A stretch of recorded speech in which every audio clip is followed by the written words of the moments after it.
ದರ್ಶನ್ಗೀಗ ಜಾಮೀನಿನದ್ದೇ ಚಿಂತೆ. ನಾಳೆ ಜಾಮೀನ್ ಸಿಗತ್ತಾ ಇಲ್ವಾ ಅನ್ನೋಂಥದ್ದು ದರ್ಶನ್ ಜಾಮೀನು ಅರ್ಜಿಯ ವಿಚಾರಣೆ ಇದೆ. 24ನೇ ACMM ಕೋರ್ಟ್ನಲ್ಲಿ ನಾಳೆ ವಿಚಾರಣೆ ನಡೆಯುತ್ತೆ. ಬೇಲ್ಗೆ ಇಷ್ಟು ದಿವಸ ಅಪ್ಲೈ ಮಾಡಿರಲಿಲ್ಲ, ಆದರೆ ಈಗ ಬೇಲ್ ಸಿಗತ್ತಾ ಇಲ್ವಾ ಅನ್ನೋಂಥ ಚಿಂತೆ. ಚಾರ್ಜ್ ಶೀಟ್ ಸಲ್ಲಿಕೆ ಆದ ನಂತರ ಬೇಲ್ಗೆ ಅಪ್ಲೈ ಮಾಡ್ಬೋದು, ಬೇಕಾದಷ್ಟು ಅವಕಾಶಗಳಿರುತ್ತೆ ಸ್ಟ್ರಾಂಗ್ ಗ್ರೌಂಡ್ಸ್ ಇದ್ದಲ್ಲಿ.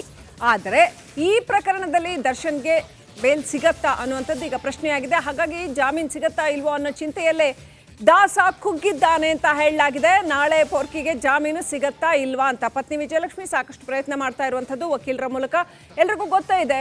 ಆದರೆ ದಾಸನಿಗೀಗ ಚಿಂತೆ, ನಾಳೆ ನ್ಯಾಯಾಧೀಶರು ಏನು ಹೇಳ್ತಾರೆ, ಕೋರ್ಟ್ನಲ್ಲಿ ಏನು ಹೇಳ್ತಾರೆ. ಯಾಕಂತಂದ್ರೆ ಇದೊಂದು ಹೈ ವೋಲ್ಟೇಜ್ ಪ್ರಕರಣ ಮತ್ತು ಹೀನಿಯಸ್ ಕ್ರೈಮ್ ಅಂತ ಪ್ರೇಮ ಫೇಸಿ ಮೇಲ್ನೋಟಕ್ಕೆ ಕಂಡು ಬರುವಂಥ ಒಂದು ಪ್ರಕರಣ. ಹಾಗಾಗಿ ಇದರಲ್ಲಿ ಜಾಮೀನು ಸಿಗೋದು ಅಷ್ಟು ಸುಲಭ ಇದೆಯಾ? ವಕೀಲರು ಯಾವ ರೀತಿ ವಾದ ಮಂಡನೆ ಮಾಡ್ತಾರೆ, ಅದೇ ರೀತಿ ತನಿಖಾಧಿಕಾರಿಗಳು ಯಾವ ರೀತಿ ಸಾಕ್ಷ್ಯಗಳನ್ನು ಒದಗಿಸ್ತಾರೆ, ಜಾಮೀನು ಕೊಡಬಾರದು ಅಂತ ಏನೆಲ್ಲ ಪ್ರೂಫ್ ಒದಗಿಸ್ತಾರೆ, ಕಾದು ನೋಡಬೇಕು. ಯಾವ ರೀತಿಯಲ್ಲಿ ನಾಳೆ ಆರ್ಗ್ಯುಮೆಂಟೇಷನ್ ನಡೆಯುತ್ತೆ ಕೋರ್ಟ್ನಲ್ಲಿ ಅನ್ನೋದನ್ನ. ಒಟ್ಟಿನಲ್ಲಿ ದರ್ಶನ್ಗೆ ಇವತ್ತು ಬಳ್ಳಾರಿ ಜೈಲಿನಲ್ಲಿ ಸಿಕ್ಕಾಪಟ್ಟೆ ಟೆನ್ಷನ್ ಆಗ್ತಾ ಇದೆಯಂತೆ. ಊಟ ತಿಂಡಿ ಕೂಡ ಮಾಡ್ತಾ ಇಲ್ವಂತೆ ದಾಸ. ಜಾಮೀನು ಸಿಗತ್ತಾ ಇಲ್ವಾ ಅಂತ ಆಲ್ಮೋಸ್ಟ್ 2.5 ತಿಂಗಳಿಗೂ ಹೆಚ್ಚು ಕಾಲ ಆಗ್ತಾ ಬಂತು. ಹಾಗಾಗಿ ಜೈಲಿನಲ್ಲಿ ಕೊಳೆತು ಸಾಕಾಗಿದೆ ಆ ದರ್ಶನ್ಗೆ. ಅವರ ಒಟ್ಟು ಬದುಕಿನ ಅತ್ಯಂತ ದುರ್ಭರ ದಿನಗಳನ್ನು ಕಳೆದಿರುವಂತಹ ಸಮಯ ಇದು. ಹಾಗಾಗಿ ನಾಳೆ ಆದರೂ ಜಾಮೀನು ಸಿಗತ್ತಾ ಅಂತ ಅದರ ನಿರೀಕ್ಷೆಯಲ್ಲಿ ಇದ್ದಾನಂತೆ ದಾಸ. ಬೇಲ್ ಅಪ್ಲಿಕೇಶನ್ ನಾಳೆ ಸಲ್ಲಿಸ್ತಾರೆ 57ನೇ CCH ಕೋರ್ಟ್ಗೆ. ಜಾಮೀನು ಸಿಗತ್ತಾ ಕಾದು ನೋಡಬೇಕಾಗಿದೆ. ರೇಣುಕಾಸ್ವಾಮಿ ಕೊಲೆ ಪ್ರಕರಣ ಮೇಲ್ನೋಟಕ್ಕೆ ಸಾಕಷ್ಟು ಬರ್ಬರವಾಗಿರುವಂತಹ ಪ್ರಕರಣ ಅಂತ ಹೇಳಲಾಗ್ತಾ ಇದೆ. ಹಾಗಾಗಿ ಅದರಲ್ಲಿ ಈಗ ಆಲ್ರೆಡಿ ಸಾವಿರಾರು ಪುಟಗಳ ದಾಖಲೆಗಳನ್ನು ಸಲ್ಲಿಕೆ ಮಾಡಲಾಗಿದೆ. ರೈಟ್, ಡಿ ಗ್ಯಾಂಗ್ ವಿರುದ್ಧ ಯಾವ್ಯಾವ ಸೆಕ್ಷನ್ ಅಂಡರಲ್ಲಿ ಹಾಕಿದ್ದಾರೆ ಅಂತ ನೋಡ್ತಾ ಹೋಗೋಣ ಕೇಸ್ನ. IPC ಸೆಕ್ಷನ್ 302 ಅಡಿಯಲ್ಲಿ ಕೊಲೆ ಆರೋಪ ಮೊದಲನೇದಾಗಿ. ಅನಂತರ IPC 364 ವ್ಯಕ್ತಿ ಅಪಹರಣದ ಆರೋಪ. ಹಾಗೆಯೇ IPC ಸೆಕ್ಷನ್ 201 ಪ್ರಕರಣದಲ್ಲಿ ಸಾಕ್ಷಿ ನಾಶ ಮಾಡಿರ್ತಕ್ಕಂಥದ್ದು. IPC ಸೆಕ್ಷನ್ 120B ಒಳಸಂಚು ಆರೋಪ. ಒಂದಕ್ಕಿಂತ ಒಂದು ಸ್ಟ್ರಾಂಗ್ ಆಗಿರುವಂಥ ಸೆಕ್ಷನ್ಸ್ ಇವೆಲ್ಲವೂ ಕೂಡ strongest sections in fact.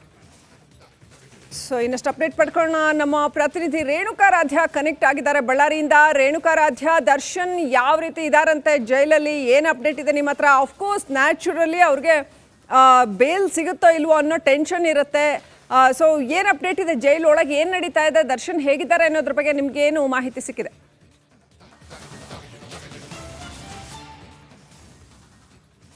Srilakshmi, Darshan ಕೇವಲ ಇವತ್ತು ಮಾತ್ರ ಟೆನ್ಷನ್ಗೆ ಒಳಗಾಗಿಲ್ಲ. ಜೈಲಿಗೆ ಅಂದರೆ ರೇಣುಕಾಸ್ವಾಮಿ ಕೊಲೆ ಪ್ರಕರಣ ಯಾವಾಗ ನಡೀತೋ ಅವತ್ತಿನಿಂದನೂ ಕೂಡ ದಿನನಿತ್ಯ ಒಂದೊಂದು ರೀತಿ ಟೆನ್ಷನ್ಗೆ ದರ್ಶನ್ ಒಳಗಾಗ್ತಾ ಇರ್ತಕ್ಕಂಥದ್ದು. ಅದು ಪರಪ್ಪನ ಅಗ್ರಹಾರದಲ್ಲಾದ ಅವಾಂತರಗಳಾಗಿರ್ಬೋದು, ಆ ಬಳಿಕ ಬಳ್ಳಾರಿಗೆ ಏನು ಶಿಫ್ಟ್ ಮಾಡಿದ್ರು ಆ ವಿಚಾರದಲ್ಲಾಗಿರ್ಬೋದು, ಜೊತೆಗೆ ಬಳ್ಳಾರಿಯಲ್ಲಿ ಬಂದು ಸಾಮಾನ್ಯ ಕೈದಿಯಂತೆ ಎಲ್ಲ ವಿಚಾರಗಳಿಗೂ ಎಲ್ಲ ಸೌಲಭ್ಯಗಳಿಗೂ ಪದೇ ಗೋಗರಿತಕ್ಕಂಥ ವಿಚಾರಗಳಿಗೂ ಕೂಡ ಟೆನ್ಷನ್ ಆಗಿದ್ರು.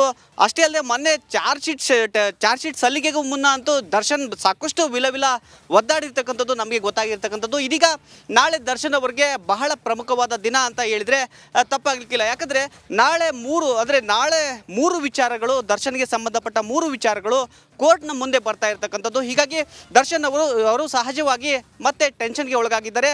ಒಂದು, ನಾಳೆ ದರ್ಶನ್ ಪರವಾಗಿ ಅವರ ವಕೀಲರು ಬೇಲ್ಗೆ ಅಪ್ಲೈ ಮಾಡ್ತಾ ಇದ್ದಾರೆ. ಇನ್ನೊಂದು, ದರ್ಶನ್ ಅವರ ಕಸ್ಟಡಿ ನಾಳೆಗೆ ಅಂತ್ಯ ಆಗ್ತಾ ಇರ್ತಕ್ಕಂಥದ್ದು. ಅದು ಕೂಡ ನಾಳೆ ಕೋರ್ಟ್ ಮುಂದೆ ಬರುತ್ತೆ. ಬಳ್ಳಾರಿ ಸೆಂಟ್ರಲ್ ಜೈಲಿನಿಂದನೇ ನೇರವಾಗಿ ದರ್ಶನ್ ವಿಡಿಯೋ ಕಾನ್ಫರೆನ್ಸ್ ಮೂಲಕ ಕೋರ್ಟ್ ಮುಂದೆ ಹಾಜರಾಗ್ತಾರೆ.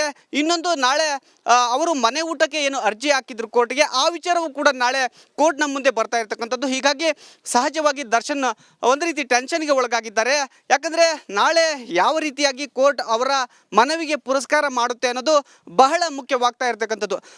ಆರಂಭದಲ್ಲಿ ನಾನು ಹೇಳ್ಬಿಡ್ತೀನಿ, ಬೇಲ್ ಯಾವುದೇ ಕಾರಣಕ್ಕೂ ನಾಳೆ ಸಿಗೋದಿಕ್ಕೆ ಸಾಧ್ಯ ಇಲ್ಲ ಅಂತ ಕಾನೂನು ಪಂಡಿತರು ಅಭಿಪ್ರಾಯವನ್ನು ವ್ಯಕ್ತಪಡಿಸ್ತಾ ಇರ್ತಕ್ಕಂಥದ್ದು. ಯಾಕಂದರೆ ಚಾರ್ಜ್ ಶೀಟ್ನಲ್ಲಿ ಅಷ್ಟೊಂದು ಬರ್ಬರವಾಗಿ ಹತ್ಯೆ ಮಾಡಿದ ಅಂಶಗಳು ಇವುಗಳೆಲ್ಲವೂ ಕೂಡ ಉಲ್ಲೇಖ ಆಗಿರ್ತಕ್ಕಂಥದ್ದು ಒಂದು ಕಡೆ ಆದರೆ ಇನ್ನೊಂದು ಕಡೆಗೆ ಕಸ್ಟಡಿ ಕೂಡ ನಾಳೆ ಅಂತ್ಯವಾಗೋದಿಲ್ಲ. ಕೋರ್ಟ್ ಮತ್ತೊಮ್ಮೆ ಅವರನ್ನ ಕಸ್ಟಡಿನ ಎಕ್ಸ್ಟೆಂಡ್ ಮಾಡುತ್ತೆ ಅನ್ನುವ ಮಾಹಿತಿ ಕೂಡ ಲಭ್ಯವಾಗುತ್ತೆ. ಯಾಕಂದ್ರೆ ಸಹಜವಾಗಿ ಇದನ್ನ ಕಾನೂನು ಪಂಡಿತರು ಅಭಿಪ್ರಾಯ ವ್ಯಕ್ತಪಡಿಸ್ತಾ ಇರ್ತಕ್ಕಂಥದ್ದು. ಯಾಕಂದ್ರೆ ಬೇಲ್ ಸಿಕ್ಕರೆ ಮಾತ್ರ ದರ್ಶನ್ ಹೊರಗೆ ಬರ್ತಾರೆ. ಆದ್ರೆ ಕಾನೂನು ಸುವ್ಯವಸ್ಥೆಯಲ್ಲಿ ಅಥವಾ ಕಾನೂನಿನ ವ್ಯವಸ್ಥೆಯಲ್ಲಿ ಕಸ್ಟಡಿಯನ್ನ ಅಷ್ಟೊಂದು ಈಸಿಯಾಗಿ ಅಂತ್ಯಗೊಳಿಸೋದಿಲ್ಲ ಅನ್ನೋದು ಈಗ ಸ್ಪಷ್ಟವಾಗಿರ್ತಕ್ಕಂಥದ್ದು ಶ್ರೀಲಕ್ಷ್ಮಿ. ಹೀಗಾಗಿ ಸಹಜವಾಗಿ ದರ್ಶನ್ ಟೆನ್ಷನ್ಗೆ ಒಳಗಾಗಿದ್ದಾರೆ. ಜೈಲಿನಲ್ಲಿ ಕೂಡ ಅವರ ಆಕ್ಟಿವಿಟಿಯಲ್ಲಿ ಬದಲಾವಣೆಗಳು ಕಾಣ್ತಾ ಇವೆ ಅಂತ ಅಧಿಕಾರಿಗಳು ಇಲ್ಲಿ ಹೇಳ್ತಾ ಇರ್ತಕ್ಕಂಥದ್ದು Shrilakshmi. Right, thank you Renukaradhya ಡೀಟೇಲ್ಸ್ಗಾಗಿ.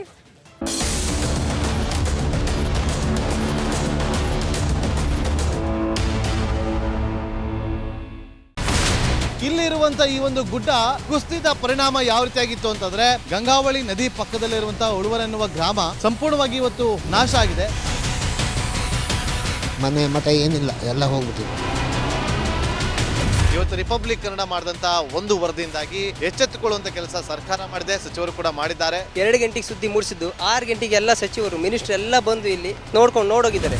ಎಲ್ಲಾ ಜನರಿಗೂ 1,20,000 ಮತ್ತೆ ಅವರಿಗೆ ಮನೆಗೆ 5 ಲಕ್ಷ. ಈ ಸುದ್ದಿಯನ್ನ ಎಲ್ಲ ಒಂದು ಅಧಿಕಾರಿಗಳಿಗೆ ಮೂಡಿಸಿದ್ದಕ್ಕಾಗಿ ರಿಪಬ್ಲಿಕ್ ಕನ್ನಡ ಟಿವಿಗೆ ಧನ್ಯವಾದ ಹೇಳಿ ಇಷ್ಟಪಡ್ತೇವೆ. ಮನೆಯೂ ಕೊಡ್ತೇವೆ, ಮಕ್ಕಳ ಶಿಕ್ಷಣಕ್ಕೆ ತೊಂದರೆ ಆಗದೆ ಇದ್ದಂಗೆ ಹೆಲ್ಪ್ ಮಾಡ್ತೇವೆ. 1,20,000 ಮನೆ ಯಾರ್ದ್ರ ಡ್ಯಾಮೇಜ್ ಆಗಿದೆ ಅದನ್ನ ಕೊಡ್ತೀವಿ ಅಂತ ಒಪ್ಕೊಂಡಿದ್ದಾರೆ. ನಮ್ಮ ಕಷ್ಟಕ್ಕೆ ನೀವು ರಿಪಬ್ಲಿಕ್ ಕನ್ನಡದವರಾದಂತ ನೀವು ನೆರವಾಗಿರ್ತ ನಾವು ನಂಬಿದ್ದೇವೆ.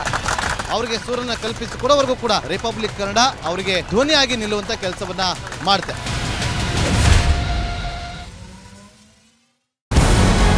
ನಮಸ್ಕಾರ, ಕರ್ನಾಟಕ ಪ್ರೈಮ್ ಟೈಮ್ಗೆ ಸ್ವಾಗತ. ನಾನು ಜಯಪ್ರಕಾಶ್ ಶೆಟ್ಟಿ. ಇಡೀ ಕರ್ನಾಡು ಇವತ್ತು ರೆಬೆಲ್ ಆಗಿ ನಿಂತಿದೆ. ಈ ಹಗರಣಗಳನ್ನು ಸದನದಲ್ಲಿ ಪ್ರಸ್ತಾಪ ಮಾಡಲು ಕೂಡ ಕಾಂಗ್ರೆಸ್ ಹಿಂದೇಟು ಹಾಕಿದ್ದೇಕೆ? ನಿಮ್ಗೆ ಸಂಬಳ ಅದಕ್ಕೆ, ನಿಮಗೆ ವಾಹನ ಅದಕ್ಕೆ, ನಿಮಗೆ ವೆಪನ್ ಅದಕ್ಕೆ, ನೀವು ಅದನ್ನು ಸೆರೆ ಹಿಡಿಬೇಕಾಗಿತ್ತು. ನೀವು ವಿದ್ಯುತ್ ಬರ ಇದೆ ಅಂತ ಹೇಳ್ತಾ ಇದ್ದೀರಿ, ಎಲ್ಲಿ ಬರ ಇದೆ ನೀವು ಹೇಳಬೇಕು. ಪಾಕಿಸ್ತಾನ್ ಆಕ್ಯುಪೈಡ್ ಕಾಶ್ಮೀರ್ ಅದು ಎಂದೆಂದಿಗೂ ನಮ್ಮದು. 40 ಮೆಷಿನ್ಗಳು ತಂದಿತ್ತು ನೋಟ್ ಎಣಿಸುವುದಕ್ಕೆ, ಅದೇ ಹಾಳಾಗಿದೆ. ಮಥುರಾದ ಗಲಾಟೆ ಇದೆಯಲ್ಲ, ಅದು ಸ್ಥಳೀಯವಾಗಿ ಕೂತು ಪರಿಹರಿಸಬಹುದಾದಂಥ ಕಾನೂನಿದೆ. ಗ್ಯಾರಂಟಿ ಯೋಜನೆಯಿಂದ ನಷ್ಟ ಆಗಿದೆ, ಲಾಭ ಆಗಿದೆ, ದಯವಿಟ್ಟು ಹೇಳಿ. Dawood Ibrahim most wanted criminal ಯಾವಾಗಾದ ಅಂದರೆ ಇಲ್ಲಿ ತನಕ ಭಾರತ ದೇಶದಲ್ಲಿ ಓರ್ವ ದಲಿತ ಪ್ರಧಾನಿಯಾದಂಥ ಇತಿಹಾಸವೇ ಇಲ್ಲ. ರಿಪಬ್ಲಿಕ್ ವರ್ಲ್ಡ್ ಆಪ್ ಇದು ಕೇವಲ ಅಪ್ಲಿಕೇಶನ್ ಅಲ್ಲ, ಸಮಗ್ರ ಸುದ್ದಿಗಳ ಸಂಪರ್ಕ ಮಾರ್ಗಕ್ಕೆ ಕ್ರಾಂತಿಕಾರಿ ಬದಲಾವಣೆ. ರಿಪಬ್ಲಿಕ್ ವರ್ಲ್ಡ್ ಆಪ್ ಕೇವಲ ಸುದ್ದಿ ಅಪ್ಲಿಕೇಶನ್ ಅನ್ನ ಪರಿಚಯ ಮಾಡ್ತಾ ಇಲ್ಲ, ಬದಲಾಗಿ ಡಿಜಿಟಲ್ ಸುದ್ದಿ ಬಳಕೆಯ ಹೊಸ ಯುಗಕ್ಕೆ ನಾಂದಿ ಹಾಡ್ತಾ ಇದೆ. ಇದೊಂದು ಬ್ರೇಕಿಂಗ್ ನ್ಯೂಸ್, ಪ್ರಭಾವಶಾಲಿ ಕಾರ್ಯಕ್ರಮಗಳಿಗೆ ಗಟ್ಟಿಯಾದ ವೇದಿಕೆ. ರಿಪಬ್ಲಿಕ್ ವರ್ಲ್ಡ್ ಅಪ್ಲಿಕೇಶನ್ ಈಗ ಲೈವ್ ಆಗಿದೆ. ಗೂಗಲ್ ಪ್ಲೇ ಸ್ಟೋರ್ ಮತ್ತು ಆಪಲ್ ಆಪ್ ಸ್ಟೋರ್ ಎರಡರಲ್ಲೂ ಲಭ್ಯವಿದೆ. ಈಗಲೇ ಡೌನ್ಲೋಡ್ ಮಾಡಿ.